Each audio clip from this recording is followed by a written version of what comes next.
नमस्कार, स्वागत है आपका एनएनसी न्यूज में और मैं हूं पूजा शर्मा। आप देख रहे हैं न्यूज नाइट और अब खबरें विस्तार से। इराक में आईएसआईएस की ओर से बंदी बनाई गई भारतीय नर्सों को रिहा कर दिया गया है। रिहाई के बाद इन नर्सों को इराक में भारतीय अधिकारियों को सौंप दिया गया।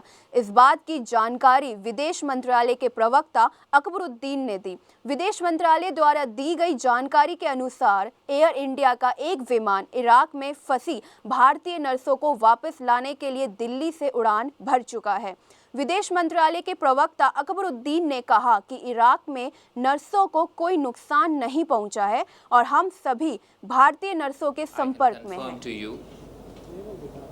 That those Indian nurses who were yesterday moved against their will are now free, and I can confirm to you that as of yesterday we have received confirmed reports of them still being in captivity. The plane will first fly to Kochi and will drop the nurses there, and if there are any who would want, the nearest airport is Delhi, they would come to Delhi. Moradabad की महापंचायत में हिस्सा लेने जा रहे मुजफ्फरनगर दंगों के आरोपी और बीजेपी विधायक संगीत सोम को पुलिस ने हिरासत में ले लिया है। संगीत सोम पार्टी के कार्यकर्ताओं के साथ आए थे, जहां उनके अलावा पुलिस ने बीजेपी सांसद सत्यपाल सिंह, नेपाल सिंह सहित कई और नेताओं को पुलिस हिरासत में ले लिया। तो वहीं पुलिस का कहना है कि पूरे इलाके में धारा 144 लगी हुई है, जिस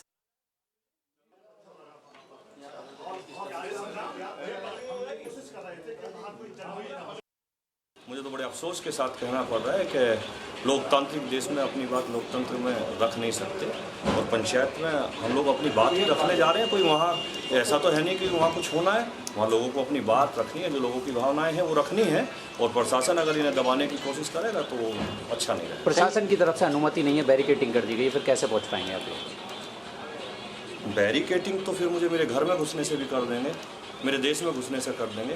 मैं हिंदुस्तानी हूँ, हिंदुस्तान में रहता हूँ और हिंदुस्तान की हर जगह जाना मेरा अधिकार है और मैं जाऊँगा। संगीत सोम जी, क्या मुजफ्फरनगर दोहराया जा रहा है मुराद? मुजफ्फरनगर सपा ने दोहराया था, अगर सपा यहाँ भी दोहरा रही है तो मुझे पता नहीं। हमने मुजफ्फरनगर में भी शांति से काम किया और यहाँ भी शांति से काम किया। प्रधानमंत्री नरेंद्र मोदी ने जम्मू से कटरा ट्रेन सेवा को हरी झंडी दिखाकर लोगों को रेल यात्रा की सुविधा की नई सौगात दी है। इस दौरान मोदी ने कहा कि हम चाहते हैं कि रेलवे स्टेशन पर हवाई अड्डों से भी बेहतर सुविधा हो। मोदी ने कहा कि हम देश के हर नागरिक को विश्वास दिलाना चाहते हैं कि हम रेलवे के विकास में प्राथमिकता मेट्रो सिटी और उनके रेलवे स्टेशन को आधुनिक बनाएंगे। ये हमारा सपना है और कि हमारे रेलवे स्टेशन ऐसे पुराने क्या होने की जरूरत है? क्यों न हिंदुस्तान के ऐसे महत्वपूर्ण स्थानों के रेलवे स्टेशन एयरपोर्ट से भी बढ़िया क्यों न हो? और मैं आपको विश्वास दिलाता हूं, सिर्फ जम्मू वासियों को नहीं, मैं देशवासियों को विश्वास दिलाता हूं कि हम रेलवे के विकास में प्राथमिकता मेट्रो सिटीज, जम्मू जैसे महत्वपूर्ण स्टेशन, उसको उस रेलवे स्टेशनों को अति आधुनिक बनाना, एयरपोर्ट से भी रेलवे स्टेशन ज्यादा अधिक सुविधाजनक हो, ये बनाने का हमारा सपना। प्रधानमंत्री नरेंद्र मोदी ने उधमपुर से जैसे ही जम्मू कटरा नई रेल लाइन को हरी झंडी दिखाई, वैसे ही भक्तों को सीधा कटरा जाने का रास्ता भी साफ हो गया। पीएम ने नई ट्रेन का नाम श्री शक्ति एक्सप्रेस रखने का सुझाव दिया है। इसी दौरान वहां मौजूद मुख्यमंत्री उमर अब्दुल्ला ने कहा कि जम्मू कश्मीर में ये रेलवे हमारे लिए एक ख्वाब था, लेकिन इसमें रंग भरने वाले पूर्व प्रधानमंत्री अटल बिहारी वाजपेयी जी का मैं तहे दिल से शुक्रिया अदा करता हूं। उसी के साथ में मनमोहन सिंह जी का भी शुक्रगुजार हूं, उनका भी काफी सहयोग रहा है। इस रेल सेवा के शुरू होने के बाद जम्मू कश्मीर में रेलवे हमारे लिए एक ख्वाब था और इस ख्वाब को बहुत लोगों ने हमें बेचने की कोशिश की, लेकिन इस ख्वाब में रंग भरने वाले बहुत कम लोग थे। इस ख्वाब में अगर सही मायने में रंग भरना शुरू किया तो मुझे आज के मौके पे पूर्व वजीर आजम जनाब अटल बिहारी वाजपेयी साहब का तहे दिल शुक्रिया करना पड़ेगा, क्योंकि 1990 के बाद वाजपेयी साहब के आने तक बहुत से लोगों ने इस रेल प्रोजेक्ट का इस्तेमाल किया, मुख्तलिफ संग बुनियाद रखे गए, लेकिन क्योंकि पैसे का कहीं नामो निशान नहीं था, वो संग बुनियाद वैसे के वैसे रहे। पहले प्याज फिर रेल भाड़ा से बढ़ती महंगाई ने जनता को परेशान कर रखा है, तो वहीं राजनीतिक पार्टियां भी जनता के इस दर्द पर अपने हमदर्दी का मरहम लगाने की लगातार कवायद करती नजर आ रही हैं। ऐसा ही कुछ अनोखा विरोध देखने को मिला वाराणसी में, जहां सपा कार्यकर्ताओं ने महंगाई का अनोखा विरोध करते हुए ऑटो रिक्शा के ऊपर गैस सिलेंडर रख उसे सब्जियों से सजाकर भैंस से खिंचवाया गया। सरकार के प्रतीक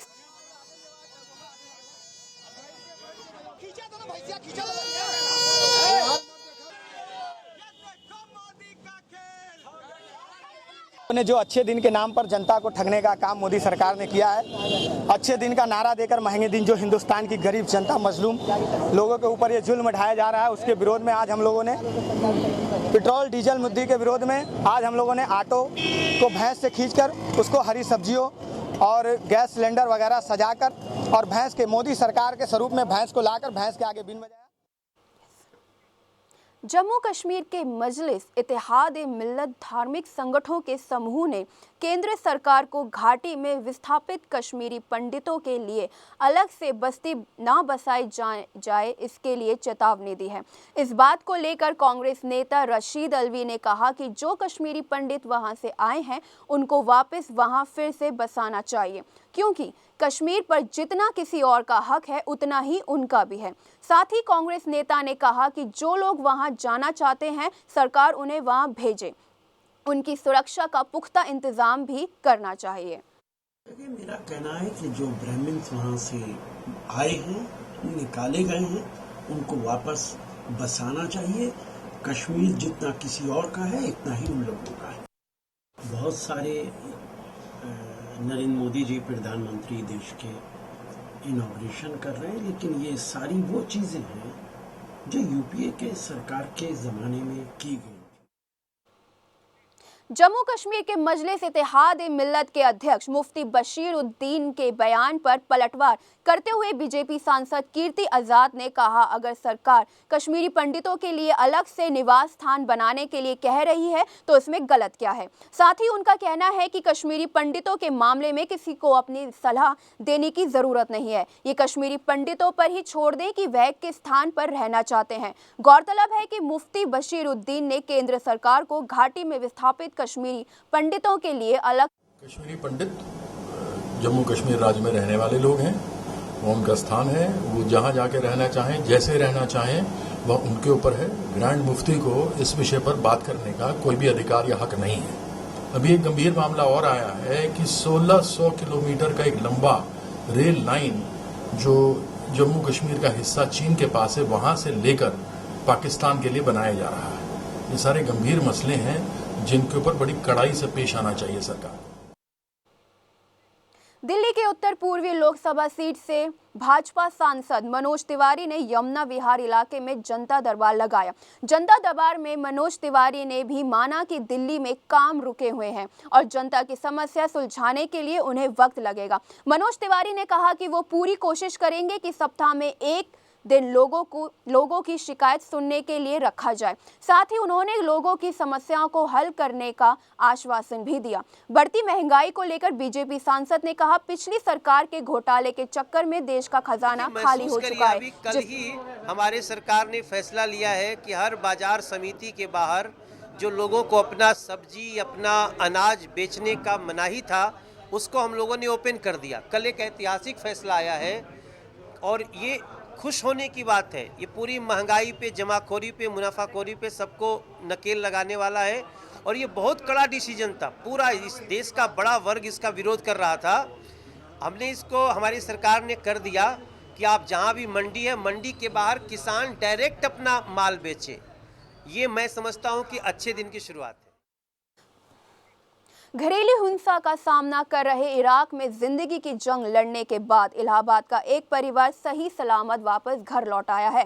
इस परिवार ने इराक की सड़कों पर दहशतगर्दी का जो डरावना मंजर देखा, उसे याद कर अब भी इनकी रूह कांप उठती है। इलाहाबाद के इस परिवार को लगता है कि इस बदतर हालात में इराक से सही सलामत वापस घर लौटाना किसी चमत्कार से कम नहीं है। मौत को बेहद करीब से देखने के बाद इस परिवार के तीनों लोग सही सलामत वापस इलाहाबाद लौट आए हैं। इन्हें लगता है कि इलाहाबाद आकर इन्हें नई जिंदगी मिल गई है।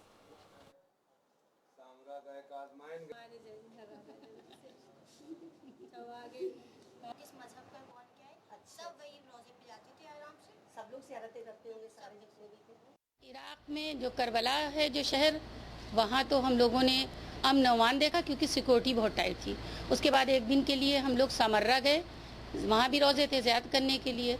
जाने में भी हम लोगों ने एकदम हू का आलम था, एक यानी बच्चा भी हम लोगों को रोड पे नहीं दिखा। पता चला यहाँ कर्फ्यू लगा था। बहरहाल हम लोगों को किसी तरह परमिशन मिला था, हम लोग गए थे। उसके बाद वहाँ ज़ियारत करके जब लौटे हम लोग, तो अजीब व गरीब डर और खौफ के आलम में हम लोग लौट रहे थे।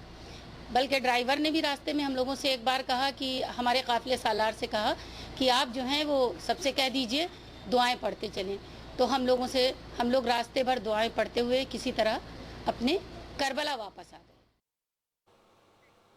उत्तर पूर्वी दिल्ली के करावल नगर इलाके में घर में घुसकर एक महिला की बड़ी बेरहमी से हत्या कर दी गई। हत्या का आरोप महिला के पति और देवर पर लगाया गया है। बताया जा रहा है कि मृतक की शादी 1 साल पहले दीपक नाम के युवक से हुई थी, लेकिन दीपक के शराब की लत के कारण दोनों में आए दिन झगड़े होते रहते थे और झगड़े के कारण मृतक अपने मायके में रहने लगी थी। मायके में ही उसकी हत्या भी हुई। सूचना मिलते ही पुलिस और क्राइम ब्रांच की टीम मौके पर पहुंच गई। फिलहाल पुलिस ने महिला के शव को कब्जे में लेकर पोस्टमार्टम के लिए भेज दिया है और जांच में जुट गई है। हालांकि आरोपी पति और देवर दोनों अब फरार हैं।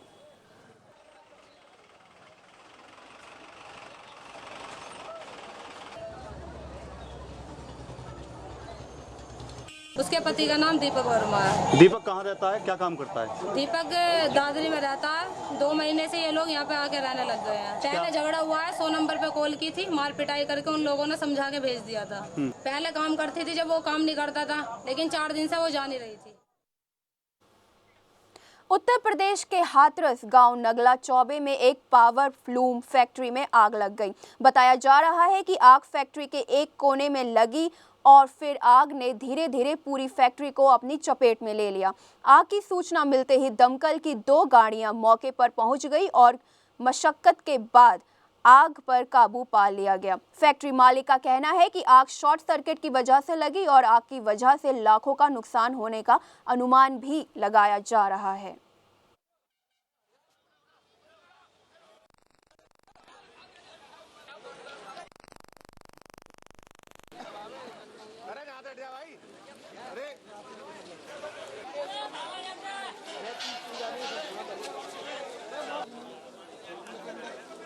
क्या है?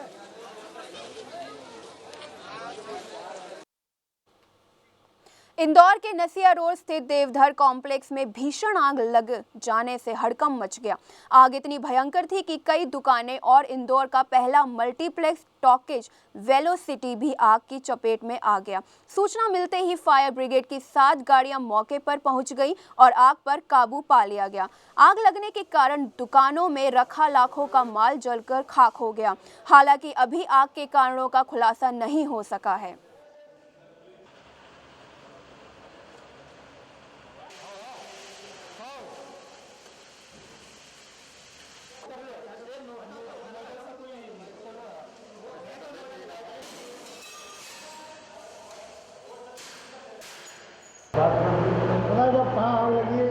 वेलोसिटी टॉकीज में ओडी नंबर 2 जो है उसके अंदर आग लगी है और करीब 4 बजे करीब देखी गई, 3:45 बजे, जब से सारे फायर ब्रिगेड वगैरह सारी टीम लगी हुई है और आग बुझाने के प्रयास किए जा रहे हैं। तो इसी के साथ इस बुलेटिन में इतना ही। मुझे दीजिए इजाजत। नमस्कार।